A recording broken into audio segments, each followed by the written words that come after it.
உலகில் பிறக்கும் அனைத்து குழந்தைகளும் புத்திசாலிகள் தான். ஒரு சில வித்தியாசம் என்னவென்றால் ஒவ்வொருவருக்கும் வெவ்வேறு துறைகளில் தங்களது புத்திசாலித்தனத்தையும் அறிவையும் வெளிக்காட்டுவார்கள். சில குழந்தைகள் 1330 திருக்குறள்களையும் அர்த்தத்தோடு மிக எளிதாக சொல்லிவிடுவார்கள். சில குழந்தைகள் எப்பேற்பட்ட கணக்குகளையும் தீர்த்து விடுவார்கள்.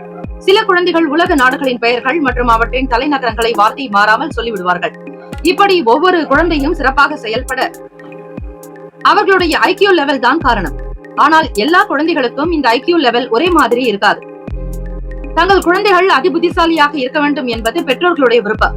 ஆனால் குழந்தைகள் எதை விரும்புகிறார்களோ அதன் வழியில் செல்ல பெற்றோர்கள் துணை நிற்க வேண்டும். அப்போதுதான் குழந்தைகளால் மிக எளிதாக தங்களது அறிவுத்திறனை மேம்படுத்திக் கொள்ள முடியும். ஐக்கியூ லெவல் குறைவாக இருக்கும் குழந்தைகள் படிப்பில் சரிவர கவனம் செலுத்த மாட்டார்கள். இருந்தாலும் அவர்களுக்கு வேறு திறமைகள் நிச்சயமாக இருக்கும். இப்படியான குழந்தைகளின் ஐக்கியூ லெவலை அதிகரிக்க சில பயிற்சிகளை செய்ய வேண்டியது அவசியம். சிறு வயதில் இருந்தே எளிமையான கணக்குகளை போட குழந்தைகளுக்கு சொல்லிக் கொடுக்க வேண்டும். இதனால் இவர்களுடைய சிந்திக்கும் திறனும் ஞாபக திறனும் அதிகரிக்கும். இரண்டாவது, குழந்தைகளை மிகவும் சுறுசுறுப்பாக வைத்துக் கொள்ள உதவியாக இருப்பது விளையாட்டுதான்.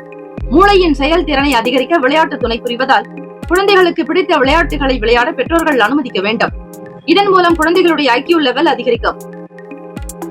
இசை கருவிகளை வாசிக்க கற்றுக்கொள்ளும் போது குழந்தைகளுடைய மூளை முழுவதுமாக செயல்படும்.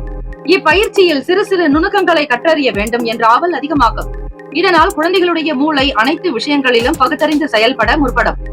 தினந்தோறும் மூச்சு பயிற்சி செய்வது உடல் நலத்திற்கு மட்டுமின்றி மூளையின் செயல்திறனுக்கும் நல்லது.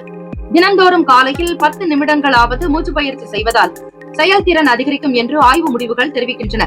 இதனால் உங்கள் குழந்தைகளுக்கு மூச்சு பயிற்சி மற்றும் தியானம் போன்றவற்றை பழகிவிடுங்கள்.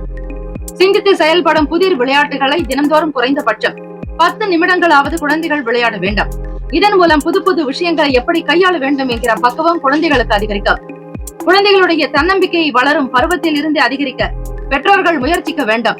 மேற்கண்ட சில பயிற்சிகளை தொடர்ச்சியாக செய்து வந்தால் உங்கள் குழந்தையினுடைய செயல்பாட்டில் நிச்சயம் மாற்றம் தெரியும்.